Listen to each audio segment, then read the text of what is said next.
Nobody likes it when it's thin and floppy. You deserve a better pancake.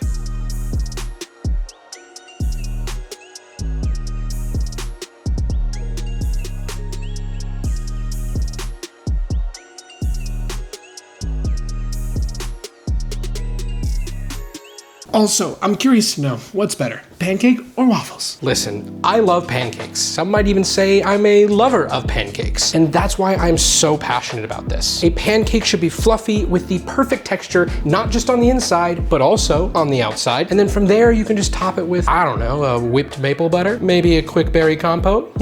Alrighty, so the first thing we are going to be making is our whipped maple butter. And for that, we're going to need a stand mixer. Technically speaking, you don't need a stand mixer, but it's a pain in the butt to do it by hand, so I would use a mixer. Now we are going to be making our butter from scratch today, but you don't have to. You can absolutely just use a couple sticks of unsalted regular butter and skip this part. But this part is super easy, and I feel like once you see it and you know, then you're gonna be like, oh, why am I not doing that all the time? So well, you should do it. Starts off with 2 cups of heavy whipping cream, followed by about a half teaspoon of salt. Now we can lower this, lock it in place. And this part is important. We're gonna want to use a towel to cover up our mixer because when mixing and whisking, it gets everywhere. So cover up your mixer, and then we're gonna throw it on medium heat, not heat. Let me try that again. We're gonna throw that on medium stirring speed, and we'll just let this run for about 4 to 5 minutes. And I know what you're thinking, making butter from scratch feels really impressive, but just wait until we actually make our pancakes because we are not using nonstick. Thanks to the sponsor of today's video, Made In, we'll be doing something way cooler, but I will tell you about that later. Now this has been going for about 3 minutes, and I just wanna show you what we're looking at here, which is more or less whipped cream. Like this is the same process to make whipped cream, we're just gonna run it a little bit longer. Right now we've got these nice stiff peaks that stand up on their own, but we just wanna keep going until we get to the separation.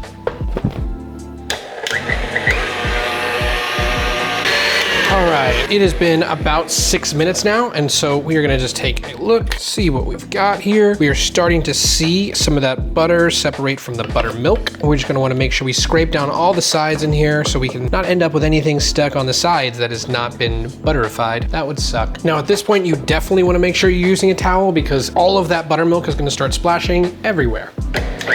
It's only been a couple more minutes, and I don't know if you can see this or tell, but there's buttermilk everywhere. It's all splattering around. Please use a towel because it makes slightly less mess. And now after a total time of 10 minutes, we have buttermilk all over our cutting board and all over this towel, but it's more on the towel than the cutting board, so that's good. And we should have butter. This right here is some very nice home churned butter. However, it is still covered in buttermilk, and so we will need to rinse all that off. Now to do that, we are going to need to place it in a bowl, a little bit of cold water, and we're just gonna move all of the butter solids over into that bowl.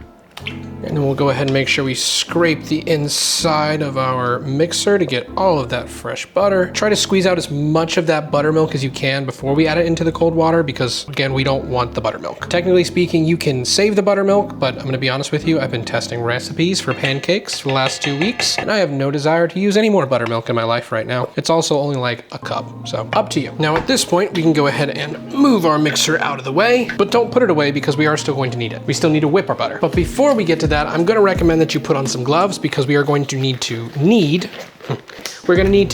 our butter. This is just gonna help to get out any excess buttermilk that's still within the folds of the butter. You just need to clump all of it together into one ball, and then we're just going to knead and fold and twist and roll inside the cold water to get rid of all that buttermilk.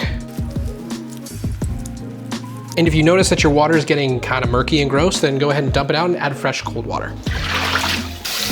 Gotta make sure your butter's clean. If there's any buttermilk left inside or any moisture really that is still inside the folds of your butter, then what's gonna end up happening is your butter's gonna go bad. We don't want that. You just spent all this time, actually not that much time, it was like 10, 15 minutes making butter. And so you want it to last, right? You don't want it to go bad fast. Alrighty. Now, once your butter has been fully rinsed out, we're gonna go ahead and just give it a few good squeezes to get out any extra moisture. As you can see, even though there's nothing dripping off of it, if I give it a good squeeze, there's still moisture. We don't want moisture. We just want butter. But once that butter has been fully wrung out, we can go ahead and remove it from our water entirely. Just gonna put that there because I didn't think to put something else down for it. Move all this away. And now we're coming back to the mixer. Now, I didn't go too crazy on cleaning out my mixer bowl because we're just gonna put more butter into it. But if you want to, you can give it a full wash. I just rinsed it out, made sure there was no excess water, and left all the butter along the edges because we're about to do this. Butter into the pot, not the pot, the bowl, mixing bowl, and on my fingers. Now at this point, we are in the final step of our butter and we are going to be whipping it together with all the other flavors. But remember, if you didn't want to make your butter from scratch, that is totally fine. You can use 2 sticks of unsalted butter and that'll get you exactly to this point. It'll work just about the same. But either way, you're gonna start with maple syrup, 2 tablespoons, 2 teaspoons of vanilla extract. We're going with 3 tablespoons of maple sugar. And if you don't have maple sugar, that is totally fine. Just use about a 1/4 cup of powdered sugar. And then finally a teaspoon of ground cinnamon. From there, we can just close it up. And on a low whisk this time, we are just going to incorporate all that flavor together. And then we'll just let this sit and whip until it's nice and airy. Now this has been whipping for just over a couple minutes, and we have some absolutely beautifully whipped maple cinnamon butter. This stuff is light and airy. Oh yeah, I could just eat that straight up by itself. All right, from here, we are just gonna place this into an airtight container to hang out in our fridge while we finish up everything else. And now for our berry compote, which is arguably the easiest thing we're gonna do today because we're just gonna throw it all into a pot and let it do its thing. Can't really make it easier than that. 1 cup of blueberries, a 1/2 cup of raspberries, and 2 notes on that. The first is you can absolutely use frozen berries 100%. Do that and change up the ratio. If you wanna do more raspberries to blueberries, do that. If you wanna throw strawberries in there, do that. If you wanna do blackberries, whatever you wanna do it. It's gonna be great and you're gonna love it. The second point is if you're using fresh berries, please wash your berries because that's gross if you don't. Now we're going in with about a 1/4 cup of maple syrup, a tablespoon of sugar. We're gonna do about a teaspoon of lemon zest, nothing crazy here, as well as about a tablespoon of lemon juice. Depending on the juiciness of your lemon, it'll be a little bit less than half. And lastly, a 1/4 teaspoon of salt. And then from here, we'll bring this up to a medium-low heat. And then using the back of a spoon, we'll go ahead and give those berries a gentle mashing. We don't want it to all be mashed up, but we do want most of it to be kind of mashed up. Unless you really want a lot of whole berries in your compote, in which case, by all means, go for it. But I would say about 75% mashed, 25% unmashed is a good ratio. Now, once you have all those berries mashed up and everything's kind of starting to turn into a sauce, you have a couple things that you can decide. The first is how sweet do you want it? We did add a little bit of sugar in the beginning, but depending on your berries and how sweet you like your compote, that may change. So I would definitely recommend tasting it and adjusting it to the amount of sugar and sweetness that you want for your compote before you drench your pancakes in it. The second thing you need to decide is how thick do you want your compote? Now, if you're someone who likes yours very thin, then you don't need to cook this for very long, right? If you want it to be thin and runny, then totally cool. If you want it more like a syrup, then you're gonna wanna let this cook down for a little bit longer. Keep in mind that the longer this cooks, the more water is going to evaporate, the thicker it's going to get, but also as it cools down, it's gonna thicken up too. So I would recommend stopping once it's a little bit thinner than you like it, because as it cools, it's gonna thicken up. For me, I've been cooking this whole thing for about 7 or 8 minutes. It's not been very long, and it is the perfect consistency for me. All I need to do now is just very carefully, keyword here, carefully, move this into a jar without spilling it absolutely everywhere. I'm pretty sure I have a funnel for these mason jars somewhere in my house, but like my box grater, I don't know where the heck it's at. We are so good. We are so good. Almost there, almost there. Oh, not a drop. And now for the main event, our pancakes. Before we start actually making these pancakes, I want to preface this by saying we are making 4 servings of pancakes. So this is gonna seem like a lot, but it's because we're making 4 servings of pancakes. So please don't be like, oh my gosh, that's so much. This is for 4 pancakes. And each pancake is a single serving. Cool. For our dry ingredients, we have 800 grams of all-purpose flour. Like I said, it's a lot. Followed by 160 grams of sugar, 24 grams of baking powder, and 12 grams of salt.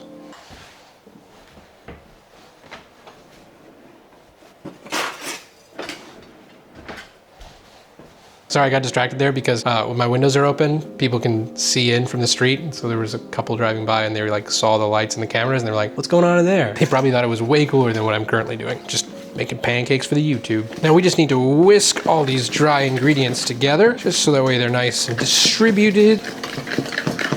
And now for our wet ingredients, we have 8 whole eggs, I know, and 4 egg whites, followed by 480 milliliters of milk of the whole variety, 240 grams of melted unsalted butter, 24 grams of vanilla extract, and then 2 grams of almond extract, which isn't required, but will give you that like nostalgic diner pancake taste. So I would definitely recommend it. Now we just need to very carefully whisk all this together. You might be thinking we should have whisked all of our eggs, especially our egg whites first, to give it a nice souffle and give us a little more lift, but we're not going for a Japanese style souffle pancake. We're literally just going for an extremely fluffy and thick diner style pancake, which isn't gonna be souffled. Because if I'm being entirely honest, I like those diner style pancakes better than souffle. I think they taste a lot better, but that's just my opinion. Now, once our wet ingredients are all nice and whisked together, we can slowly add in all of our dry. So we're just gonna go a little bit at a time, get that nice and incorporated. The one thing to note about pancake batter is you really don't want to over mix it. If you over mix it, you're gonna develop more gluten, and more gluten means it's not gonna be as fluffy and soft. It's gonna be tough and gross and not a pancake texture. So you really wanna work it kind of as little as possible, so that way it stays as fluffy as possible. And then once it gets mostly incorporated, it's probably gonna be easier for you to switch from a whisk to a silicone spatula, because this pancake batter is going to be a lot thicker than your traditional pancake batter. And you don't want it to get stuck in all the whiskey bits, and then you end up over mixing it because you're trying to get the whiskey bits out. So it might be easier just to use a silicone spatula or a spoon.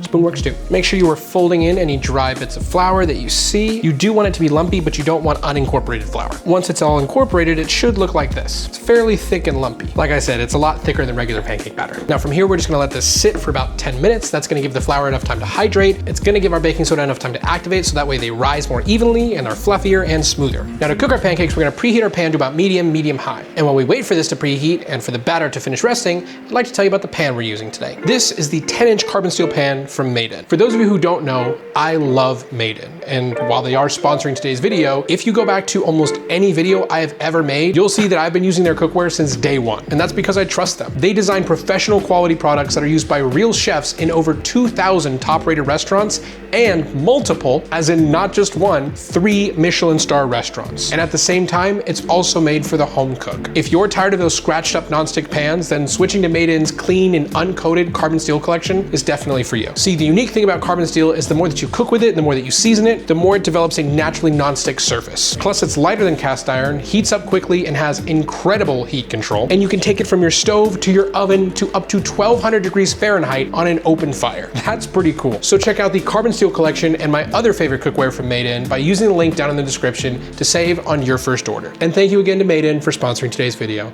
Ooh, that's warm by my face. And now that our pan is adequately preheated and our batter is rested, we are ready to cook. We'll start by going in with about a half a tablespoon of unsalted butter. We're gonna make sure this gets all around the pan, and then we're actually going to wipe out any excess because we don't want it to be frying in butter. We just want to start that initial layer so that way nothing sticks and we get a nice good contact. Make sure we get all the way up the sides here because we are going to be cooking up there. That's why that preheat is really important. And now once we've got a nice glossy sheen on there, we can go ahead and add in our pancake batter. Now we are gonna want to do this part pretty fast, but we're gonna move in about 1/4 of our batter into our pan, which I know is kind of hard to tell, but if you wanted to, you could weigh it out, and that would do the trick too. Now we're gonna go ahead and take a towel in our hand, and I'm just going to bump it so it's nice and flat. I'm noticing I need a little extra batter over here. Just gonna make sure this is nice and even. And then I'm going to go ahead and cook this covered for about 2 minutes, so that way it has time to really set and that crust isn't being formed too early. If we were to cook this uncovered for the first 2 minutes, then we wouldn't be able to trap enough steam to really fully cook our pancake all the way, and our bottom would get too crispy before our insides were cooked all the way, and we don't want that. Because it's a thicker pancake, we need to finagle the process a little bit. Also really quick, I want to point out that you do not have to use a towel and bang it against your hand. I'm just doing that because I have an induction burner that has glass on top and an electric burner that has glass on top, and I don't want to smack a heavy pan on glass and break it. But if you have a gas range, then you're totally good. Just give it a couple taps. It's a lot safer that way. Now it has been 2 minutes, and so I'm gonna go ahead and remove my lid, and we're gonna let this cook for another 2 to 3 minutes until we start to see some bubbling and that edge being cooked all the way. And now after a few more minutes, our edge is starting to set and we're starting to get some bubbles, and now we get to make the decision of a lifetime. Do you wanna play it safe? Do you wanna scoot it onto a plate and then flip it back onto your pan? Or do you wanna flip it in the pan? I shouldn't flip it in the pan, but there's really no reason not to. I've got a perfect track record of flipping things, bowls specifically. We're gonna risk it for the biscuit here. I don't even know how to do this. What could go wrong?